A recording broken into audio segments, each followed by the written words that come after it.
మాజీ మంత్రి విడుదల రజనీ గారు మాట్లాడినటువంటి మాటలు సంచలనంగా మారాయి.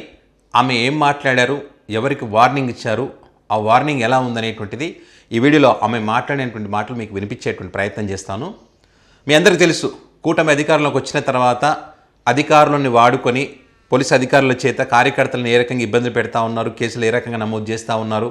మరి వీళ్ళు పెట్టినటువంటి కేసులకు సంబంధించి హైకోర్టు కూడా విస్మయం వ్యక్తం చేసినటువంటి పరిస్థితులు మనం చూస్తూ ఉన్నాం. జగన్మోహన్ రెడ్డి గారు కూడా అధికారులకు సంబంధించి ప్రభుత్వాలు శాశ్వతం కాదు కాబట్టి చట్టపరంగా ఏదైనా ఉంటే ఆ రకంగా వ్యవహరించండి, కానీ చట్టాన్ని అతిక్రమించి ఎవరైనా తప్పులు చేస్తే మాత్రం సప్త సముద్రాల అవతల ఉన్నా కూడా వదిలిపెట్టే ప్రసక్తి లేదని చెప్పి జగన్ గారు చెప్పినటువంటి మాటలు కూడా మనం విన్నాం.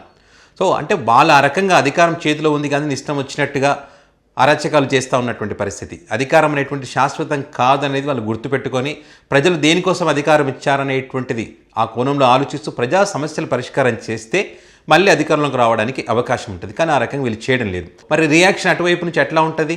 ఘాటుగానే ఉంటుంది. ఒక పిల్లిని ఒక 4 రూముల గదిలో వేసి హింసిస్తే ఏం చేస్తుంది? పులిలా మారుతుంది. ఇప్పుడు అదే రకంగా వైసీపీ పార్టీకి చెందినటువంటి వాళ్ళు కూడా ఒక్కొక్కరుగా మరి వీళ్ళు చేసిన అరాచకాలకు సంబంధించి రాబోయే రోజులు వైసీపీ పార్టీ రియాక్షన్ ఎలా ఉంటుంది చూస్తూ ఊరుకునేటువంటి ప్రసక్తి ఉండదు. ఏ బొక్కలో ఉన్నా కూడా వదిలిపెట్టమనే విధంగా మాట్లాడుతూ ఉన్నారు. ఇప్పుడు విడుదల రజనీ గారు కూడా మరి అదే రకంగా మాట్లాడారు. ఆమె ఏం మాట్లాడారు అనేటువంటిది మీకు వినిపించే ప్రయత్నం చేస్తాను. నేను ఒకటే చెప్తా ఉన్నా, నాకు నవ్వొస్తుంది పుల్లారావు గారు. ఎందుకో చెప్పనా? నా రాజకీయ అనుభవం 7 ఏళ్ళు. నా 7 ఏళ్ల రాజకీయ అనుభవం ముందు మీ 25 ఏళ్ల రాజకీయం తల జించుకుంది ఈ రోజుతో అనిపిస్తుంది. అక్రమ కేసులు కడతారా? అక్రమ కేసులు పెడతారా? భయపెట్టాలని చూస్తారా? మీరు నన్ను కానీ, మా కుటుంబ సభ్యుల్ని కానీ, మా నియోజకవర్గ ప్రజల్ని కానీ, అండ్ ఎస్పెషలీ మా వైఎస్ఆర్ కాంగ్రెస్ పార్టీ నాయకుల్ని, కార్యకర్తల్ని, వైఎస్ఆర్ కాంగ్రెస్ పార్టీ కుటుంబ సభ్యులు, ఇక్కడ ఉన్న వాళ్ళందరినీ కూడా, కుటుంబ సభ్యులందరినీ కూడా బెదిరించి, భయపడి, అక్రమ కేసులు పెట్టి, అక్రమ అరెస్టులు చేస్తే ఎవ్వరం భయపడం. మీరు పెట్టిన ప్రతిసారి ఇంకా బలంగా ఎదుర్కొంటాం, ఇంకా బలంగా నిలబడతాం, ముందుకు వెళతాం.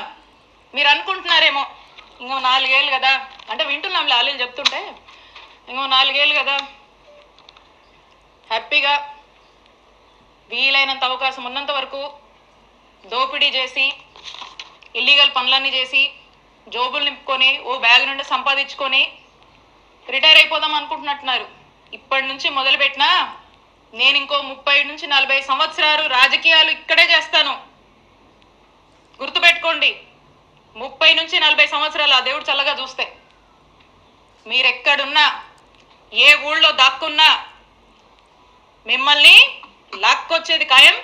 వడ్డీతో సహా విత్ ఇంట్రెస్ట్ ని తిరిగిస్తాం. కొంతమంది ఈయనను చూసుకొని, అధికారులను చూసుకొని అర్జెంటుగా కయ్యానికి కాలు దూకుందామని చెప్పి వార్డుల్లో, గ్రామాల్లో మా వైఎస్ఆర్ కాంగ్రెస్ పార్టీకి సంబంధించినటువంటి యాక్టివిస్టులు, నాయకులు కావచ్చు, కార్యకర్తల మీద కావచ్చు, ఏదో కాలు దూకి ముందుకొచ్చి పిచ్చి పిచ్చి కట్టుకదలల్లి కేసులు పెడదాము, గొడవలు పెట్టుకుందామని ముందుకు దూకుతున్నారేమో. మీ ఎవ్వరిని మర్చిపోను.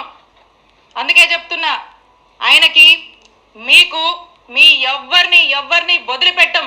మీ సంగతి తేలుస్తాం, తేల్చి రాజకీయం చేసుకుంటామని తెలియజేస్తున్నా. And officers, I have lot of respect for all of you. అధికారులందరి మీద నాకు అపారమైనటువంటి రెస్పెక్ట్ ఉంది. మీరు ప్రజలకు అవసరం వచ్చే పనులు చేయండి, ప్రజలకు 4 మంచి పనులు చేయండి, ప్రజలకు అండగా ఉండండి, ప్రజలు మిమ్మల్ని గుర్తించేలా మీ పరిపాలన కొనసాగించండి. ఇలాంటి అక్రమాలు చేసేటువంటి వాళ్ళకి, ఇలాంటి అవినీతి పనులకు మీరు అండగా ఉండొద్దు.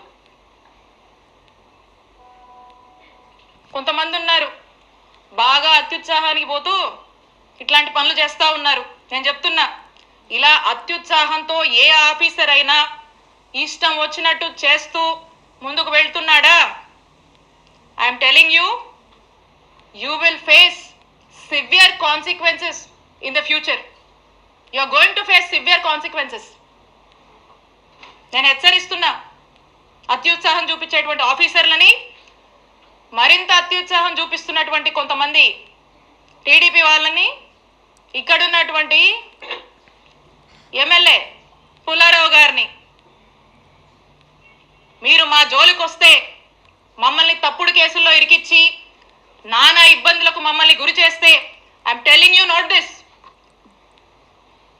For every action there is an equal and opposite reaction. Newton's third law గుర్తుపెట్టుకోండి. For every action of yours there is going to be an equal and opposite reaction from us when day comes, when time comes. మాకంటూ ఒక రోజు వస్తుంది, మా జగనన్న ప్రభుత్వం మళ్ళీ ఒక రోజు వస్తుంది, తేలుస్తాం మీ సంగతి. సో ఇది విడుదల రజనీ గారు మాట్లాడినటువంటి మాటలు. చర్యకు ప్రతిచర్య ఖచ్చితంగా ఉంటుంది. మీకు ఇచ్చినటువంటి అవకాశాన్ని ప్రజల సేవకు చేయడానికి కోసం ఉపయోగించుకుంటే అధికారులు కానీ వారందరూ కానీ ప్రతి ఒక్కరు కూడా ఇప్పుడు తప్పులు చేస్తే కనుక ఖచ్చితంగా రాబోయే రోజుల్లో ఫేస్ చేయాల్సి ఉంటుంది, అది గుర్తుపెట్టుకోండి అని చెప్పి ఆమె మాట్లాడుతూ ఉన్నారు. ఖచ్చితంగా జగన్ గారి ప్రభుత్వం వస్తుంది, అప్పుడు మాత్రం ఎవరిని వదిలిపెట్టేటువంటి అవకాశం ఉండదు, మా జోలికి వస్తే మాత్రం అనేటువంటి వార్నింగ్ అయితే ఆమె ఇవ్వడం జరిగింది.